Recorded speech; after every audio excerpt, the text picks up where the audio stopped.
오늘 우리가 이사야서 말씀 함께 봤는데 전부 아멘 하셨지요? 저는 말씀을 보면서 참 난감했습니다. 도대체 이 무거운 말씀의 의미를 어떻게 헤아려야 할지 난감할 수밖에 없었는데요. 오늘 본문 말씀은 시편에서 아주 많이 등장하는, 흔히 등장하는 아주 전형적인 탄식시에 해당합니다. 그런 성격을 시편에 수없이 많은 탄식시가 나오는데 그것과 똑같은 성격을 지닌 그런 말씀이고, 아마도 가장 격정적인 일종의 공동체적인 탄원시, 민족적인 탄원시라고 할 것입니다. 민족이 처한 고통스러운 상황을 두고 하나님 앞에 호소하는 그런 내용입니다. 6장 15절 첫머리는 제발 그 절망스러운 상황을 굽어 살펴달라는 탄원으로 시작하고 있습니다. 그리고 그 다음에 이어지는 내용은 하나님이 부재한 상황에 대한 탄식입니다. 하나님이 안 계시는 상황에 대한 탄식입니다. 주님의 열성과 권능은 어디에 있습니까?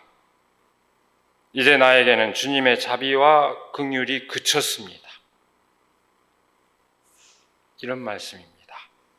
하나님 도대체 어디에서 뭘 하고 계십니까? 이런 얘기입니다. 이런 항변입니다. 도대체 하나님 계시기는 합니까? 이런 항변입니다. 17절의 말씀은 그러므로 더 이상 하나님을 믿을 수 없는 지경에 이른 탄식자의 상태를 말해주고 있습니다. 주님, 어찌하여 우리를 주님의 길에서 떠나게 하시며 우리의 마음을 굳어지게 하셔서 주님을 경외하지 않게 하십니까? 도저히 하나님을 믿지 못하겠다는 얘기입니다. 그 상황은 18절에서 다시 반복됩니다.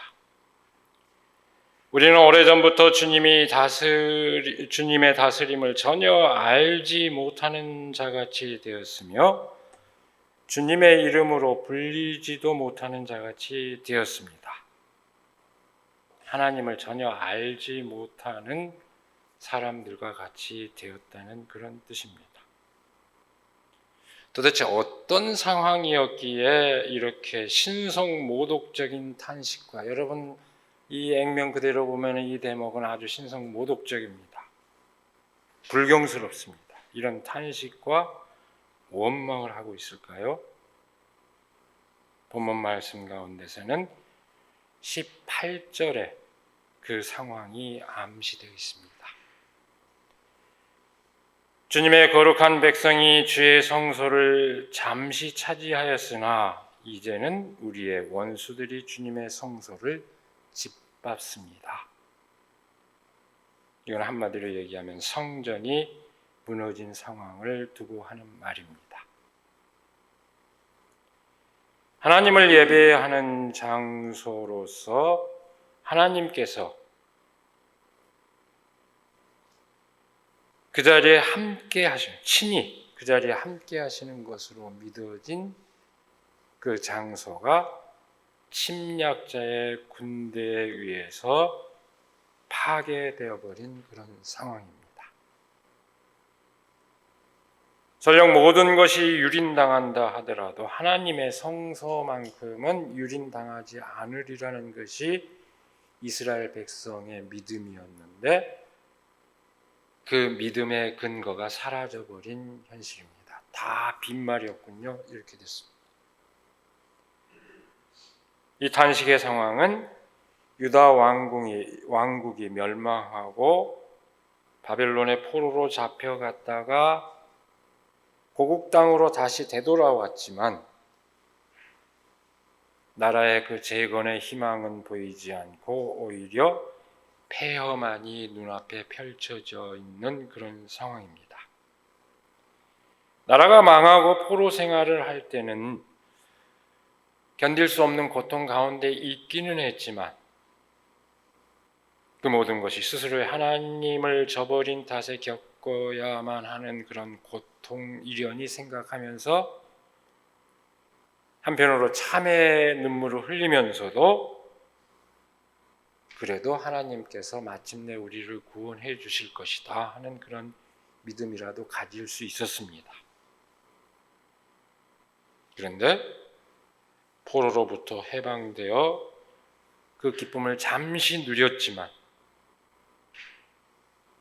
잠시 누리긴 했지만 공동체 그 재건 희망은 보이지 않고 폐허만이 펼쳐져 있는 상황 가운데서 사람들은 탄식할 수밖에 없었습니다.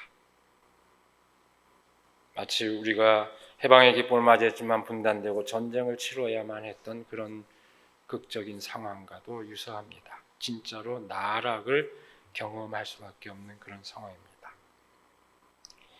이즈음에 이스라엘의 신앙은 급격히 그 색조를 달리하게 됩니다. 예언이 묵시로 바뀌고 미래에 대한 점진적인 어떤 그 희망이 파국에, 이 세상이 끝장날 것이라고 하는 파국의 그 종말에 대한 기대로 바뀝니다. 예언이 선포되는 것은 그래도 미래에 대한 낙관적인 희망이 있지만 이제 모든 게 끝났다, 이렇게 바뀌게 됩니다. 세상 끝이 오고야 말 것이다, 이렇게 바뀝니다. 사실은 성서에 오늘 우리가 전해받은 성서의 원형이 형성된 그 시대의 분위기가 그렇습니다. 그런 절망적인 상황 가운데서 오늘 우리가 물려받은 성서의 원형이 형성이 됩니다. 그런데 여러분, 사실상 절망의 탄식으로 일관하고 있는 오늘 본문 말씀을 잘 들여다보면 아주 특이한 점이 있습니다. 우선은 도대체 하나님이 어디 계시냐고 사실상 신성모독에 가까운 원망을 하고 있지만 그 원망이 다른 누구를 향한 것이 아니라 하나님을 향해서 하고 있다는 점에서 하나님에 대한 믿음 자체를 저버리지는 않고 있습니다.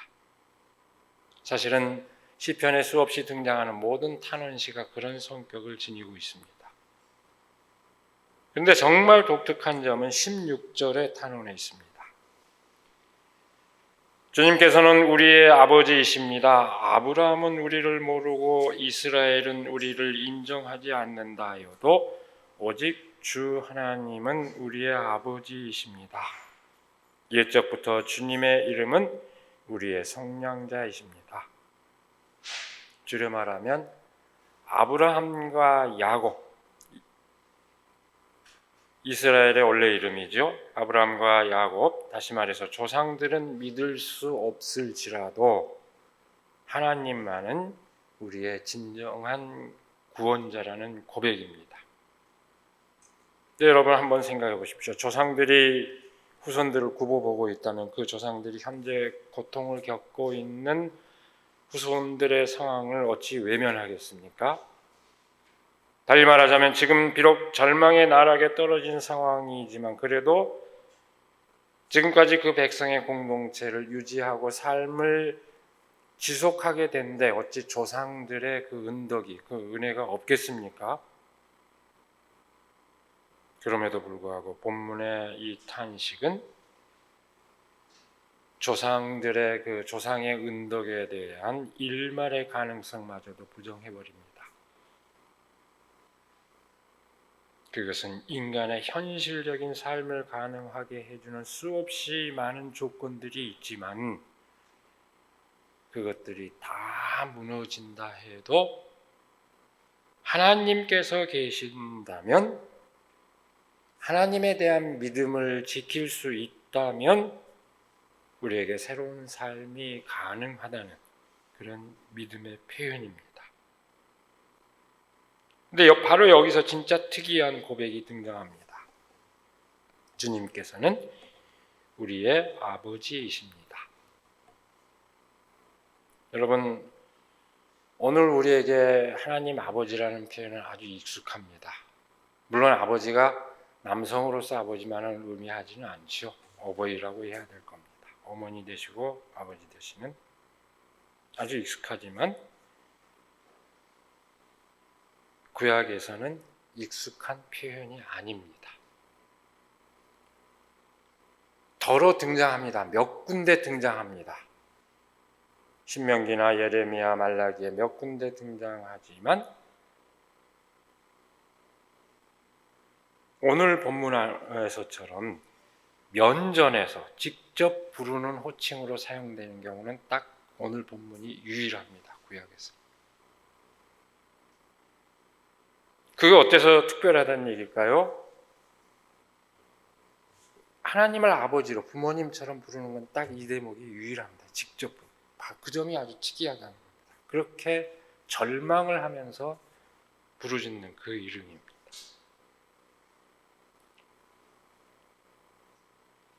하나님이 신이 아주 멀리 느껴지고 심지어는 계시지 않는다고 느껴지는 상황에서 그 하나님을, 그 신을 가장 가까이 부르는 것입니다.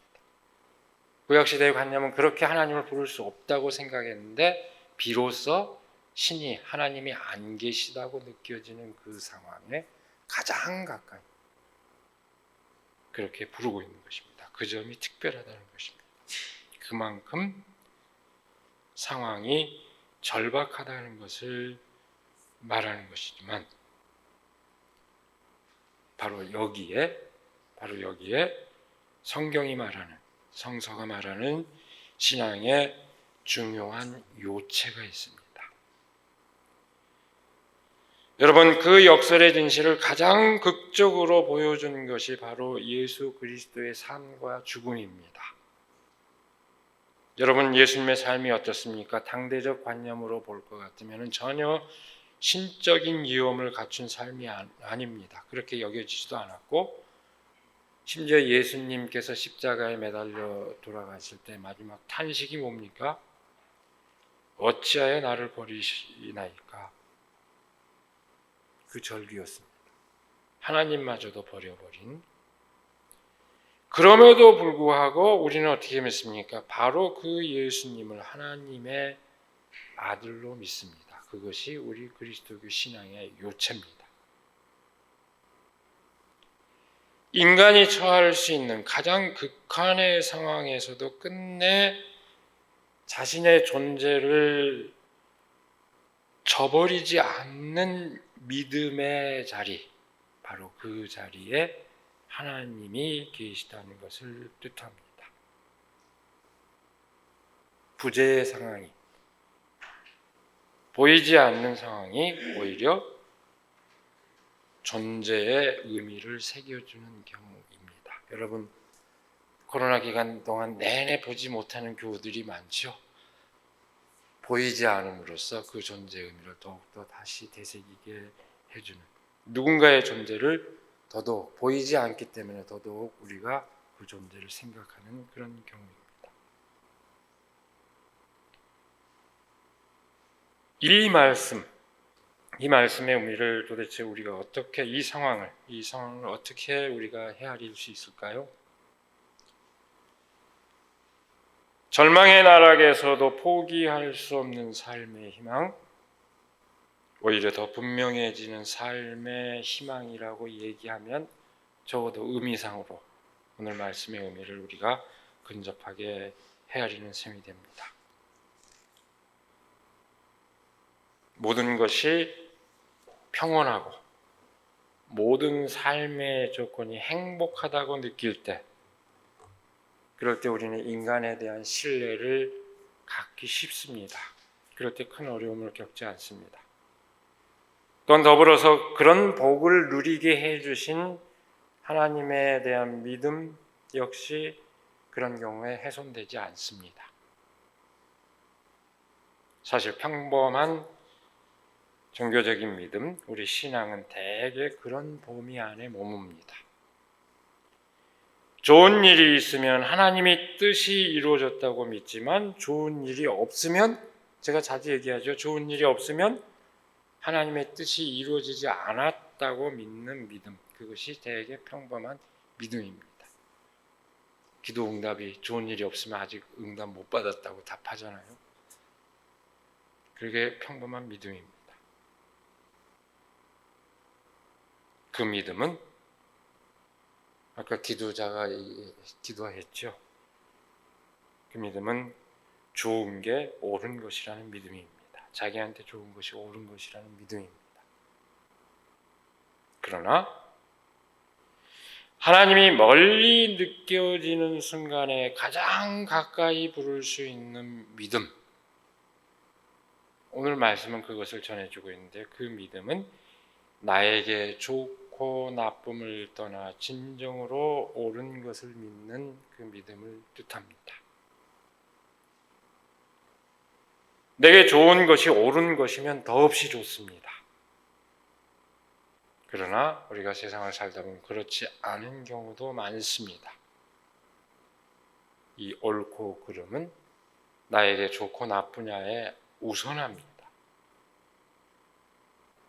옳음을 따르는 것은 나에게 좋고 나쁨에 상관없이 진실을 믿는 그 믿음을 말합니다. 그것이 오늘 우리가 이 말씀을 통해서 새길 수 있는 중요한 진실입니다. 저는 오늘 본문 말씀의 의미를 헤아리는 가운데, 음미하는 가운데 곧바로 연상되는 어떤 작품들이 있었습니다. 저작들이 있었습니다. 독일의 나치에 의한 유대인 그 학살 현장에서 살아남은 사람들의 작품입니다. 그 기록입니다. 첫 번째 떠오르는 것이 엘리 위젤의 흑야, 더 실감나게 번역하자면은 캄캄한 밤이라고 해야 되겠죠. 이분은 문학가인데 노벨 평화상을 받은 분입니다. 노벨 문학상을 받은 게 아니라 그 작품으로 평화상을 받은 분인데, 흑야. 그 다음에 또 하나의 작품은 프리모 레비. 이분 역시 유대인이죠. 이분은 과학자죠. 화학자인데 이것이 인간인가 하는 작품입니다. 나치의 그 유대인 학살 현장의 그 끔찍한 상황, 비인간적인 상황을 우리는 대개 알고 있습니다. 흑야, 캄캄한 밤, 그 소설이 그리고 있는 내용은 뭐냐면은 그야말로 신부재 상황에서 신에 대한 믿음의 의미를 제기합니다. 사람들이 그 처참한 방식으로, 각가지 방식으로 죽음에 이르는 그 현장 가운데서 누군가는 교수형으로 목숨을 잃는 그 장면을 보고 누군가가 외칩니다. 도대체 하나님이 어디 계시냐? 그때 누군가가 답합니다. 하나님은 바로 그 교수형 현장에 함께 계신다. 여러분, 우리가 이 짧은 말로 그 의미를 다, 그 상황을 이해하기는 쉽지 않습니다. 그래서 제가 떠올린 작품이 이것이 인간인가 하는 그 작품인데요. 흑야가 일종의 신학적 버전이라고 한다면 이것이 인간인가 하는 이 작품은 일종의 인간학적 버전에 해당합니다. 프리모 레비는 냉철한 과학자답게 그 경험을 아주 담담하게 전하는데요. 인간을 인간 취급하지 않은 비인간적인 상황에서도 자신이 살아남은 까닭이 뭘까? 우선은 운이 좋아서 살아남았다고 얘기하지만, 그래도 그 완전히 인간이 비인간화되는 그 상황에서 자신이 인간이기를 포기하지 않을 수 있었던 이유가 있었다고 얘기합니다. 그것은 그 비인간적인 상황에서도 인간이기를 포기하지 않은 한 사람의 존재 때문이었다고 얘기를 합니다. 그가 수용소에서 인간이라는 사실을 잊지 않게 된 데는 끊임없이 도움을 줬던 로렌조라고 하는 한 동료가 있었습니다. 모든 인간이 인간일 수 없었던 상황에서도 그는 끊임없이 인간의 어떤 가능성을 상기시켜줬다. 다들 비인간이 되고 먹을 것 갖고 아기다툼을 모자라는데도 자기 빵을 동료에게 나눠주고 어려워하는 사람을 도와주고 끊임없이 이런 일을, 아주 평범한 사람인데 그런 인간은 그 비인간적인 상황에서도 그 동료를 베푸는 한 사람을 봤다는 거예요. 그래서 그 기억을 이렇게 전합니다. 선행을 행하는 너무나도 자연스럽고 평범한 그의 태도를 보면서 나는 수용소의 밖에 아직도 올바른 세상이 부패하지 않고 야만적이지 않은 증오와 두려움과는 무관한 세상이 존재할지도 모른다고 믿을 수 있었다. 정확하게 규정하기 어려운 어떤 것, 선의 희미한 가능성, 하지만 이것은 충분히 생존해야 할 가치가 있다는 것이었다. 이렇게 수리하고 있습니다. 바로 다들 자기 목숨 부지하기에 급급한 상황에서 그런 선행을 하는 그를 보고 그런 느낌을 가졌다는 겁니다. 그리고 덧붙이기를 이렇게 얘기합니다. 이 책에 등장하는 인물들은 인간이 아니다. 인간이 아니라 자기가 관찰할 때 다들 자신까지 포함해서 인간이 아니었다는 거죠. 하지만 로렌조는 인간이었다. 그의 인간성은 순수하고 오염되지 않았다. 그는 이 무화의 세상 밖에 있었다. 로렌조 덕에 나는 내가 인간이라는 사실을 잊지 않을 수 있었다. 비인간적 상황에서 오히려 도드라지는 그 인간을 발견한 데서 그는 삶의 희망을 가진 것입니다. 요새 또 넷플릭스에서 지옥이 관심을 끌고 있죠. 그 지옥의 상황을 넘어선 인간에 대한 믿음을 바로 그 인간들에 가질 수 있었다. 지옥이 뭡니까?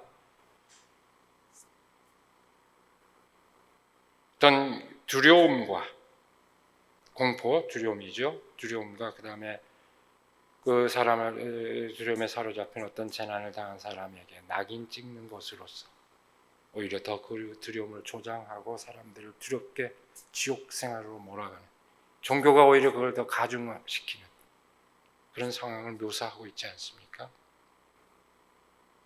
그 상황을, 그 세계를, 인간 스스로 지옥을 만들고 있는 그 세계를 넘어선 세계와 인간에 대한 믿음입니다.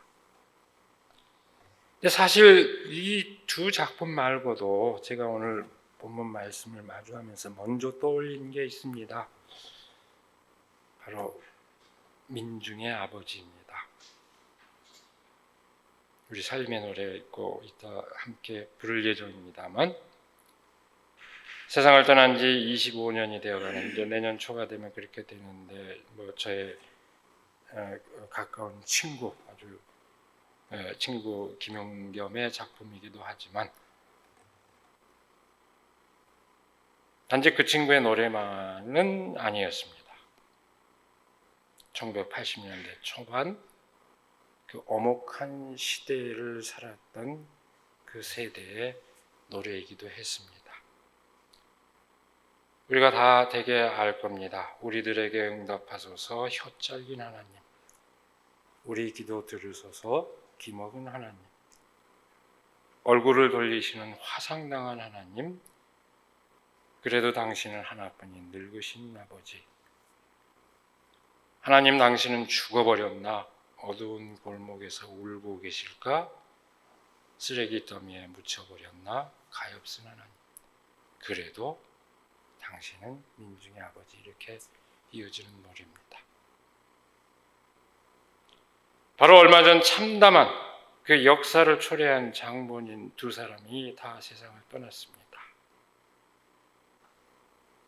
그 세상을 떠났지만 그 절망스러운, 누군지 알죠? 전두환. 세상을 떠났지만 그 절망스러운 상황 가운데서도 진정한 그 희망의 끈을 붙잡고자 했던 이들의 노래입니다. 단순한 노래가 아니었습니다. 몸부림이었습니다. 우리의 경험은 그렇습니다. 그야말로 울부짖듯이 우리는 그 노래를 불렀습니다. 원망의 탄식인 것으로 보이지만 끝내 희망을 붙잡고자 한 이들의 진실한 절규라고 저는 지금도 생각하고 있습니다. 오늘 제가 말씀을 대하면서 또 한 가지 난감한 게 있었습니다. 오늘 예배를 일찍 끝내야 하는데 이 말씀에, 이 무거운 말씀을 어떻게 더 깊이 헤아릴까? 그래서 더 길게 나누지 못해서 아쉽습니다만, 제가 극적인 사례를 통해서 말씀의 의미를 새겨 보았습니다만, 지금 얘기하는 게 너무 극적이라면 우리의 일상의 삶에서는 어떨까요? 여러분 스스로에게 자문해 보시기 바랍니다. 혹시 도대체 하나님이 계시는지 알 수 없다고 느낄 때가 있지는 않습니까? 어떤 사람이 자기 일생의 족적을 돌아보는 환상을 보게 되었다고 합니다. 근데 환상을 돌이켜 보는데 아주 뚜렷하게 예수님과 동행하는 족적이 선명히 보이다가 어느 순간 발자국이 2개가 아니라 한 발자국만 보이는 것을 목격하게 됐습니다. 그래서 이 사람이 예수님께 물어봤습니다. 도대체 그때 어디 가셨습니까? 왜 제 곁에 안 계셔 주셨습니까? 예수님이 뭐라고 답했을까요? 그때는 네가 너무 힘들어서 내가 없고 갔다. 여러분 말씀의 일화의 의미를 새겨보시기 바랍니다. 우리가 예수님의 동행, 하나님의 임재를 어떻게 체험할 수 있을까요? 세상의 부조리를 탄식할 수 있다면 그것은 부조리를 넘어선 진실과 정의가 있다는 믿음이 있기 때문입니다. 울부짖을 수 있는 절실한 마음이 있다면 오히려 우리는 희망의 손길에서 멀지 않음을 알 수 있습니다. 64장 1절로 이어지는 말씀은 뭐라고 합니까? 주님께서 하늘을 가르고 내려오시기를 절규하고 있습니다.